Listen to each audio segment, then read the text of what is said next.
But anyway, onwards to today's topics. 30 minutes into the podcast, but hey, it is what it is, man. It's kutile. We had to do a recap. The first thing that we wanted to touch on, Mr. Moyo wants to bring up African parents and affection. Are you not getting enough affection from your African parents, Mr. Moyo? It's not a matter of me not getting enough affection from my parents, but so something actually happened at work. One of my colleagues lost his cat. I don't know why you're laughing, Tom. I'm sorry. It's not my fault. When things get you're full of shit. No. This is why. This is why Abadala will not give you a seat at the table.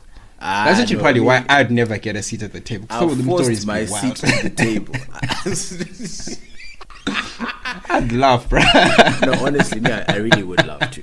I know. I'd laugh. Be like, yeah, so namhlanje sihlangene ngoba uThabo. Uthabo semithisile, so I'd be out laughing. And it's the way they approach this, the way Abadala approach such things with like a certain awkwardness. Yeah. I think that would kill me even around more. the issue. Like, we all know why we're here, but like they need to dance around the issue, you know? And they're speaking in parables like, so I just laugh. That's probably why I'm never getting a seat at the table. But anyways, Thabo. So one of my colleagues lost his cat, and he took a day off. Because his family, him and his entire family, just like having an emotional day, dealing with it. So it kind of got me thinking. Like I initially, like when I got online and he was just telling me that he's going offline today, he'll be. No, obviously. Like, to be honest, I could understand if it was for the family dog.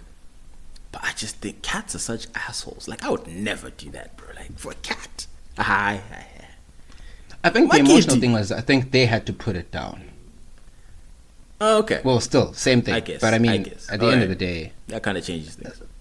Well, it doesn't. I mean, it's the same process. It's the loss of a pet. And it was like, they were very, like, emotional, and, you know, everyone else in the group was, like, very, like, sympathetic, and they're like, oh, you know, we're gonna... Oh, so sorry to hear this. Sorry to you. I hope you'll be fine. And I remember reading, my initial thing was, oh, okay, cool. But it was surprise the more I read the messages and just saw the messages of affection and sympathy. And I was like, how many dogs did I bury in my backyard and didn't even shed a single tear? Bro, like we had dogs die all the time. And we just be like, oh, okay, cool. Next. And then we just move on. And we just literally continue with life. Just like that. And I'm thinking about it now. Maybe that was like a traumatic experience that we just like, all of us as a family just like brushed aside or swept under the carpet. But it's like, we don't probably attach a huge significance emotionally to animals the same way white people do. And they're very like affectionate and very open about their feelings and all the things that they go through emotionally.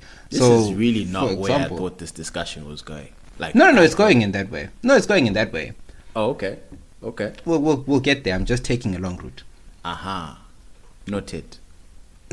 So they're very emotional and affectionate, and like, how are you feeling? Oh, this breaks my heart. This upset me. To an extent where it extends literally to how they communicate in their families with parents, right? So in our WhatsApp group, my dad had us as profile picture for 1 month. But other than that 1 month, he's always had his cows as his profile picture.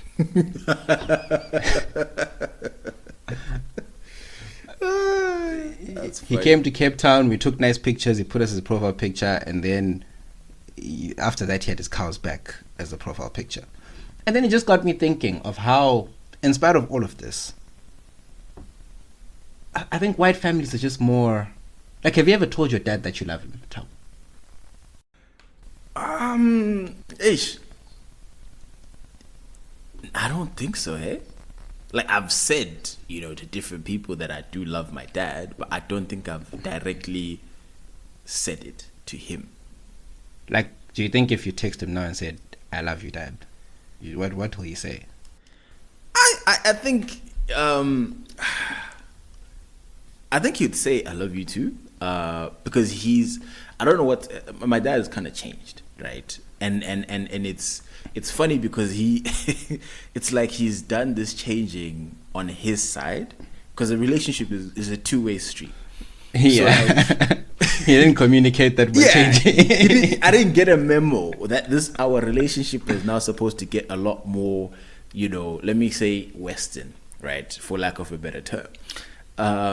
So like real quick side note. When you were talking about the whole cat dying and stuff like that, I immediately thought of our family dog. We've had a bunch of dogs, but Rex has been like, that was our first ever puppy. And Did you cry when he died? I didn't cry, but I was very emotional. I was very sad. I'm a person that does not cry. Do you think your parents were emotional and sad about it? Yeah, no, my mom was definitely sad. I think my dad was sad, but he didn't show anything. He was still the same him, but he was. My dad buried all our dogs without. Okay. Someone said okay. I mean, you should ask him and see if he was ever sad. But I know my mom and the rest of my family, we were genuinely. But then also it was because Rex died of old age. So it was one of those things where for a lot of months and even maybe a year, we could see he's slowing down. He's like, it was one of those things where, like, even I remember one time I almost even ran over Rex, a couple months before he died, because like, I don't know, he developed a system, and normally, even if the dogs did that, the moment that you even opened the door, they got out. And then like last minute, if you just started the car, right,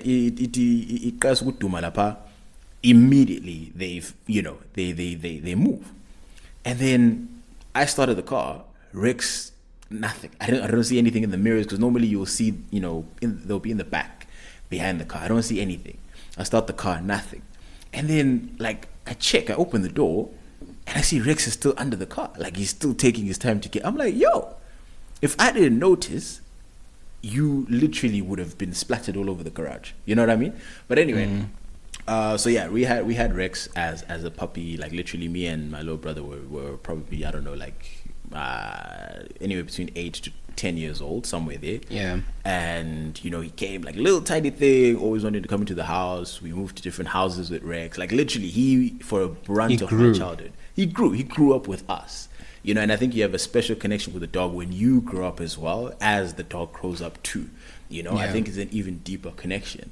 And because it was different from all the other dogs that we had. I never ever had a connection as deep as I did with Rex. Rex was that guy. So that was the only time I was truly sad. Other puppies, other dogs that we had, like we had a dog that died from a snake bite, all this other stuff. It was like, okay, cool. Sorry, that sucks. I guess we need a new dog now, right?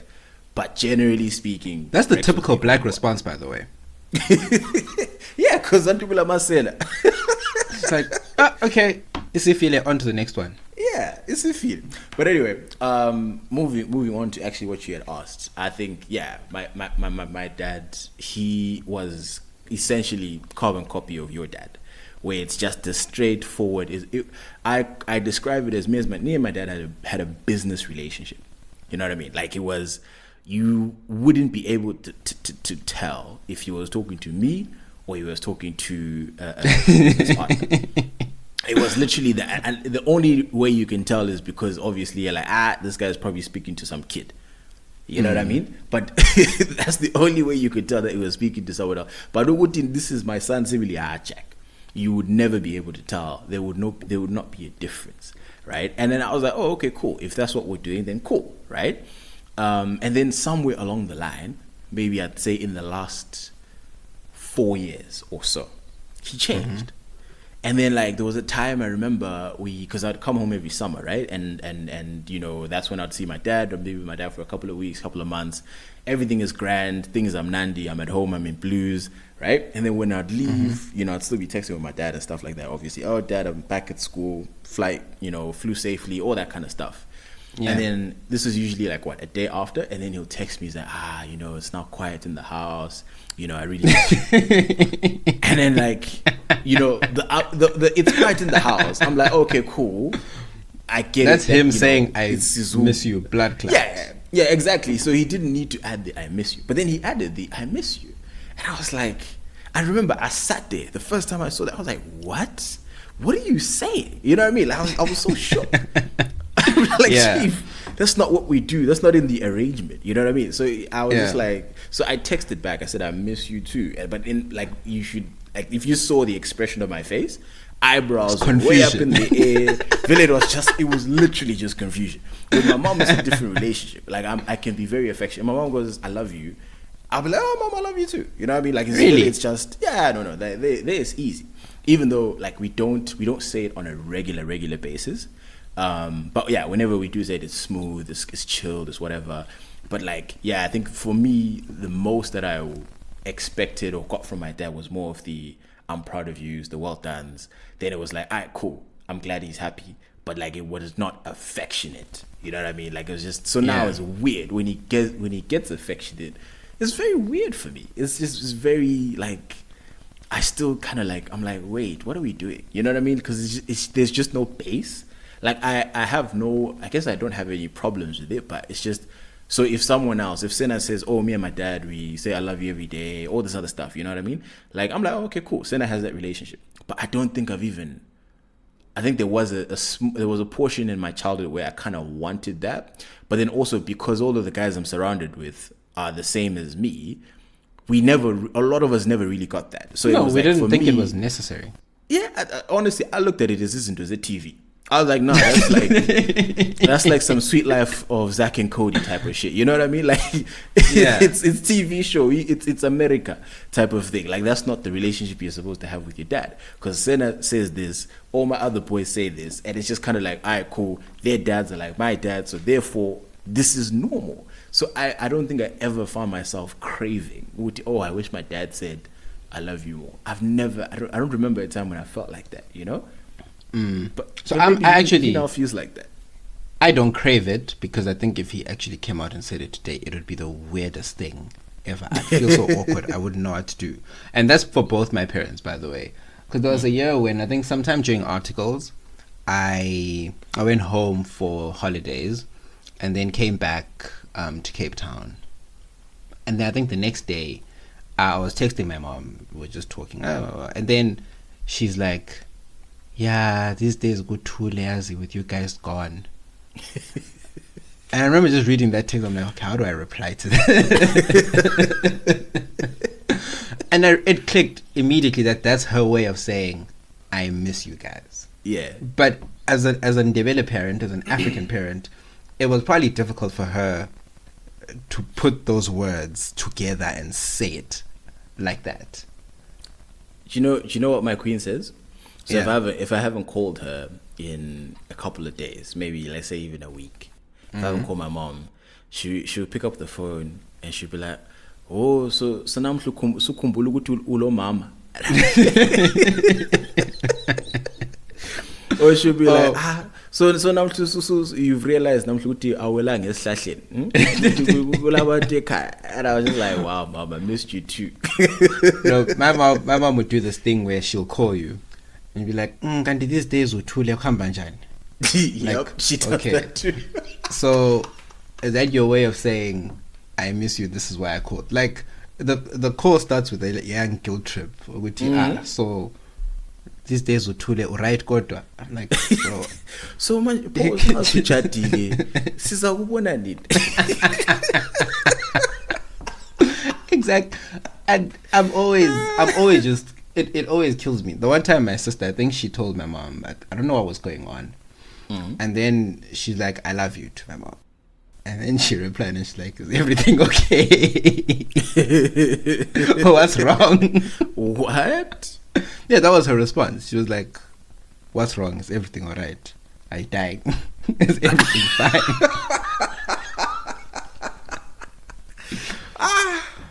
Because that's just not something that we do, right?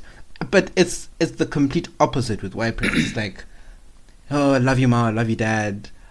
But funny enough, it's not something which I've craved. It's just an observation. You know, it's just on watching like your white friends relate to their parents. And like, it's very lovey-dovey and mushy and all these things.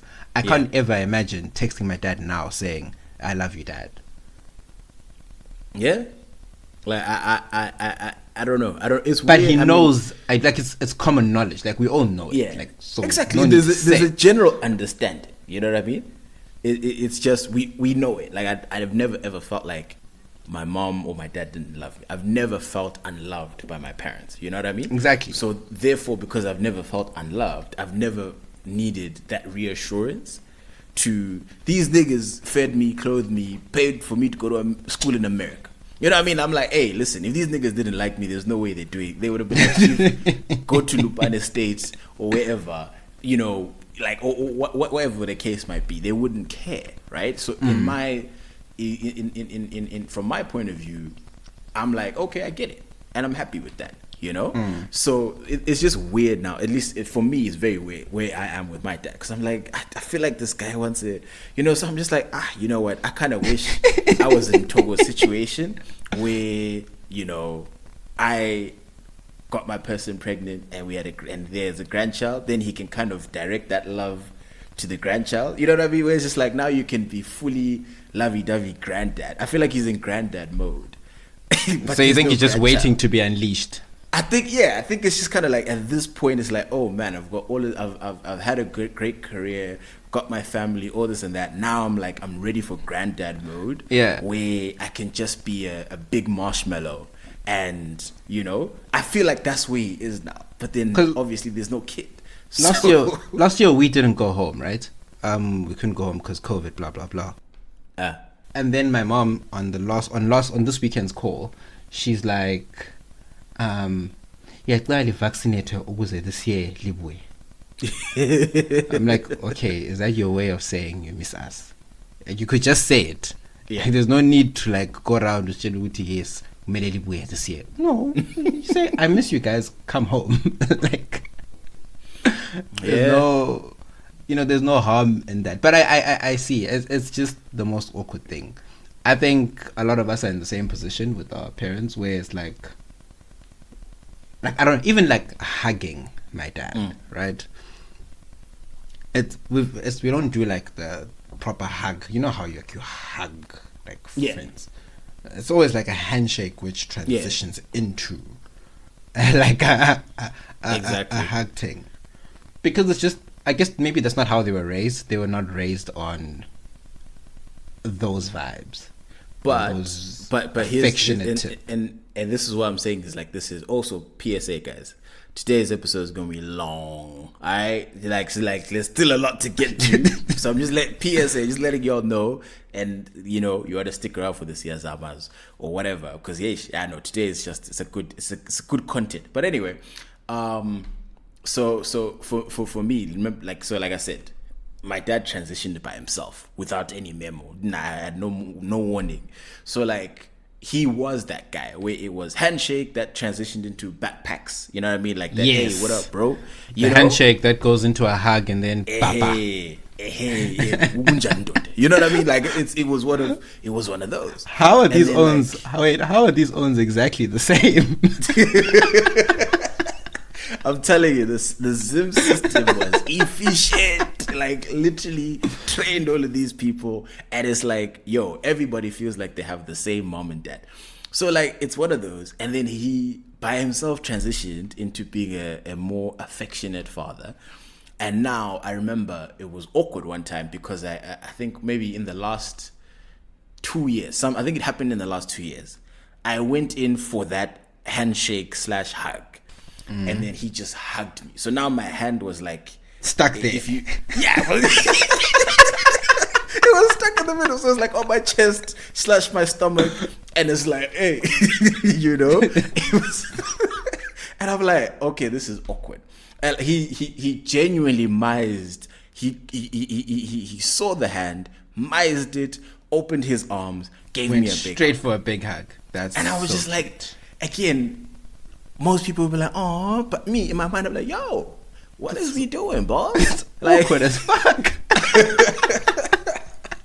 It was a lot. I don't know. I don't know. But guys, at us, let us know if you've had, if you have these experiences either. I'd be very curious if it's like, especially if you're a girl with your mom, what's the relationship like? Are you guys all lovey-dovey, or is it also like a professional relationship? Because I feel like girl to dad is much more lovey-dovey. Yes. I know a lot of, girls that I know, like from Zim, from Skies, the relationship there is much, much more open. But I'm very curious with your mom. Is it as open? Is it as affectionate? Or is it, like what we've been describing here with our dads, where it's like, I don't know, with you and your I honestly mom, think like, you guys still have a professional relationship up to now. I don't know how you I guys think with my dad's transition, I think a lot of it also goes to my little sister. Lindo forces the issue with like affection and hugging and kissing and all these things, right? Give me a hug. Okay. Oh, come, give me a kiss you on the cheek. I think lastborns push that thing, and so I think she's kind of brought out the more affectionate side of my parents. Okay. And it's interesting. Maybe being a firstborn or a secondborn or a lastborn, how does that relate to it? But it'd be interesting to hear what people have to say. Absolutely. Now, that was a good chat. I had a good laugh. But I know my dad listens to the podcast, so like, we've actually never had this chat. Well, so this is gonna be. I know I'm probably gonna get a text. I'm assuming either at some point next week or over the weekend, where it's just gonna be like, so, or like he'll screen record, and then he'll just send it to me, and it'll just be like, mind you, Tim.